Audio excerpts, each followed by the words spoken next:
Hello and welcome to First Chapter Fridays with Miss Valine here, your CCMS media specialist, coming to you from the Cesar Chavez Middle School Media Center, the beautiful treehouse filled with tons and tons of brand new books, never even cracked open, waiting for you and your return. Hopefully, the beginning of next school year, you'll be able to grab these off the shelf. I have for you a book today that comes from Lynn Kelly, who has incorporated masterfully a story about a young girl and a whale who have something in common. Can you imagine having something in common with a whale? I mean, not just that we're, living, breathing things, but our main character here has something so much in common that it drives her to go and seek out this whale so that she can help it. This story is Lynn Kelly's Song for a Whale, which has won the Schneider Family Book Award, which is given to phenomenal books about people with communication problems, being deaf, for example. So let's take a look at the back. In a sea of people, be you. Iris is a 12-year-old girl who was born deaf. Her hearing classmates at school aren't good at sign language like she is, so it's not easy to make friends or even communicate with them. Blue 55 is a whale who sings a song that no other whale can hear. Scientists have dubbed him the loneliest whale in the world. When Iris learns about Blue 55 in science class, she knows exactly how he must feel and comes up with an idea. She's going to sing back to him. Will the loneliest whale in the ocean finally be heard? And can Iris show how a little determination can make big waves? A story like no other about a song like no other, a triumph, says Catherine Applegate, who you might know.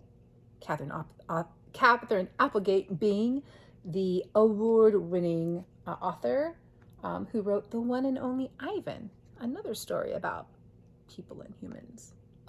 Humans and animals. Let's take a look. Song for a Whale. Chapter 1. We'll probably read chapter 1 and 2 because the first chapter is very short. Until last summer, I thought the only thing I had in common with the whale on the beach was a name. I sat with Grandpa after collecting shells and driftwood scattered along the shore and wild flowers from the dunes. The shells and driftwood were for Grandma, and the flowers were for the whale. Grandpa had asked how school was going, and I told him it was the same, which wasn't good. I'd been at that school for 2 years now, and I still felt like the new kid. Grandpa patted the sand next to him. Do you know what was probably deaf too? He sighed. I didn't have to ask who he meant. The whale had been buried there for 11 years, and my parents had told me enough times about what happened that day. I shook my head. I hadn't known that. And I didn't know why Grandpa was changing the subject. Maybe he didn't know what to tell me anymore about school. The whale had beached herself that same day I was born. When she was spotted in the shallow waters of the Gulf, some people stood on the shore and watched her approach. My grandma ran into the cold February water and tried to push her away from land, as if she could make a 40-ton animal change her mind about where she wanted to go. That was really dangerous. Even though the whale was weak by then, one good whack from a tail or a flipper could have knocked Grandma out. I don't know what I would have done. Jumped in like she did, or just stood there. She wasn't born deaf like we were, Grandpa continued. The scientist who studied her said it had just happened. Maybe she'd been swimming near an explosion from an oil rig or a bomb test. When Grandpa told the story, I saw it as clearly as if it were happening right in front of me.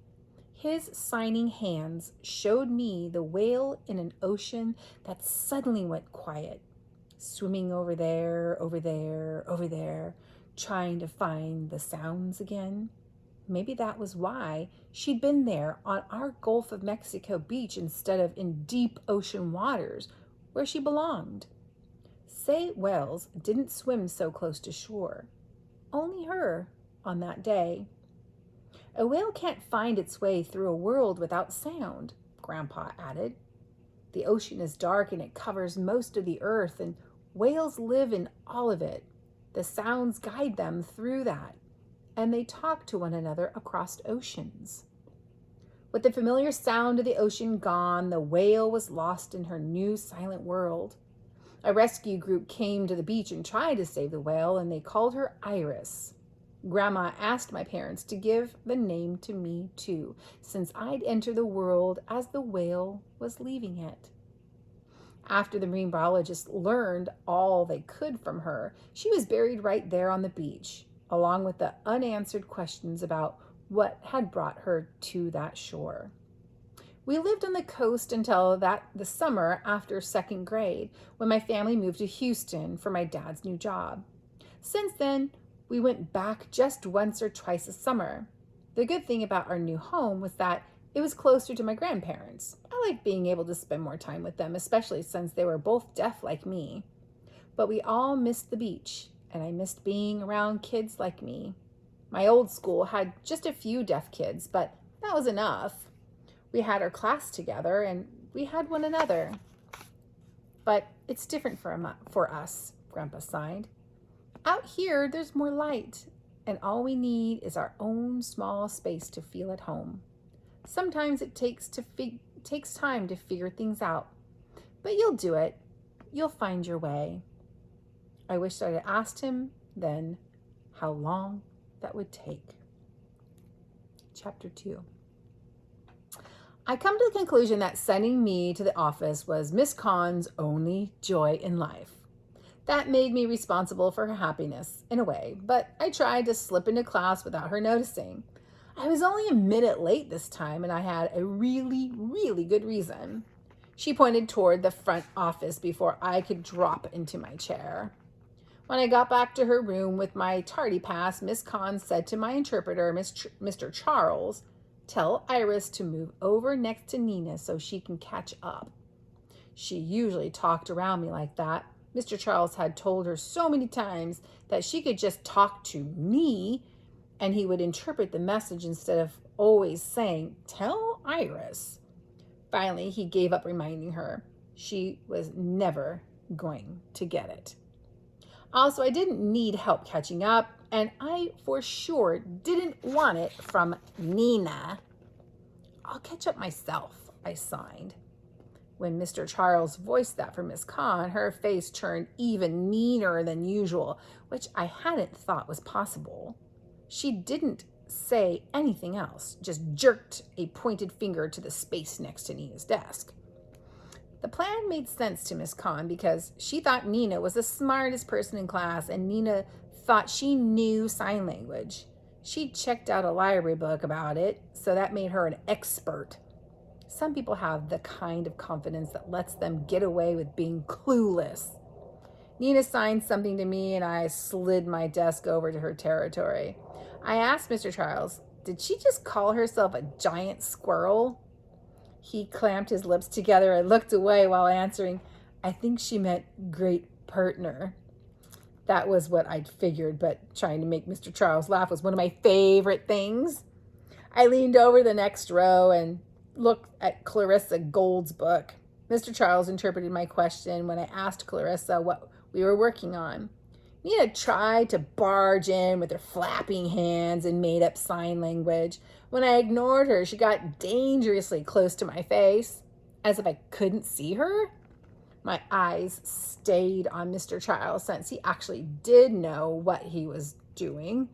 Nina's hands were like a swarm of flies. I wanted to swat away, so it felt good to flick the wrists of an open hand to sign "Stop it" to her. After Mr. Charles interpreted that, he added that it might be distracting to have two people signing at the same time. Usually he didn't jump in like that because he wanted me to take care of things for myself, so Nina must have been annoying him too. After a few minutes, Miss Conn came by to ask Nina, "Are you doing okay helping Iris?" "Yes, I think she's catching on," she answered. Catching on? I looked back down at my work so I wouldn't turn into one of those cartoon characters with steam shooting out of their eyes. After I scribbled down the last answer in the workbook, I slammed it closed and I signed, "Finished." I was about to take out my phone so I could read the new issue of the Antique Radio magazine I downloaded that morning. If I opened a book on my desk, I could probably read some of the magazine by looking down at my phone on my lap. While my hand was sliding into my backpack, Miss Conn said something to me and pointed at her mouth. She tried that before, as if that would magically help me understand her. One night at dinner, I told my parents, "Hey, I'm not deaf anymore." Miss Conn pointed at her lips while she talked, and everything was perfectly clear. Can't believe you didn't think of that. On the first day of school, Miss Conn tried to hold Mr. Child's hand still to force me to read her lips instead of watching his signing. I didn't catch what Mr. Child said to her, but she let go of his hands like she'd touched a hot stove and didn't try ever again to touch him. We ignored the lip pointing, and Mr. Charles interpreted what Mrs. Conn said. I'd have to redo my poetry assignment from last week. That didn't make sense. The poem I turned in was really good. Miss Conn returned with my paper. She looked like she'd just bitten into a sour apple, a normal expression on her face. But right then, it looked like she was smelling something really bad at the same time she was biting that pickle. The red ink was the first thing I noticed when Miss Conn handed back my paper. In the margin were the words, "This does not rhyme," which wasn't true. The poem came from a sign language storytelling game I used to do with Grandpa. One of us would start a story and we'd take turns adding to it, one sign at a time. The trick was our hands had to keep the same shape for the whole story. Like if we started out with a closed fist, every sign for the rest of the story had to be made with a fist too. We'd go on and on like that until one of us couldn't think of something to add without breaking the hand shape rule. My favorite story started with a tree full of leaves. A leaf blew away with a gust of wind, then landed in a river, floated down the stream and into the bank. It ended with a bird swooping in to grab the leaf to add to her nest to another tree. We told the story with our hands open like a number 5 the whole way through. It didn't look the same on paper. Paper is flat, so I couldn't use all the space above and below and around it that I needed to tell the story right. And the words in English don't have the same shapes as they do in sign language. But here's how it looked when I wrote it down. Leaves waving, blowing, twirling, floating current, land on a riverbank. Mother bird grabs the leaf and builds a new nest. Sure, it didn't rhyme the way English words do, but I thought maybe it would be okay to turn it in if I explained all that. At the top of the paper, I'd written a note about the poem.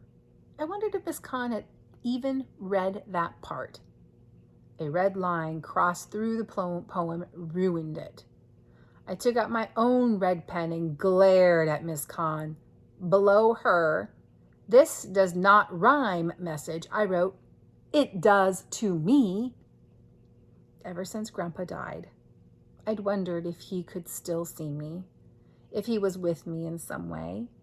Right then, I hoped more than anything that he was nowhere near me. I didn't want him to see what Miss Conn had done to our story, to us. Everyone turned and looked at me as I crumpled the paper into a ball. Nina held a finger to her lips as always, like it was her job to remind me that things made noise and that I wasn't supposed to do any of them. But I did not throw the paper at her face.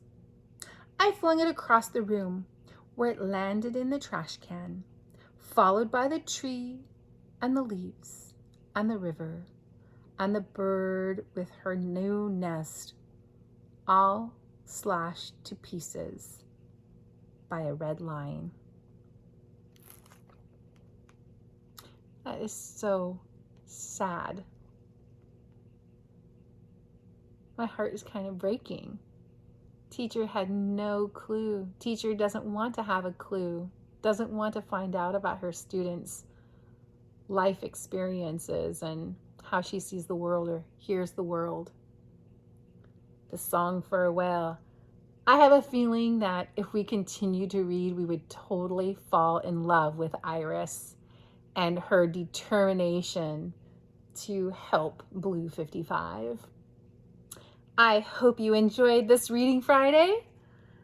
If you would like to check out Song for a Whale by Lynn Kelly, you may do so. It is available on Destiny Discover. Just go to the CCMS Media Center website and log in using your username and password. Look for Song for a Whale, type that in, or Lynn Kelly to see what other books we may have by her. Place it on hold and I will let you know when it is available for pickup. Have a great weekend, everybody.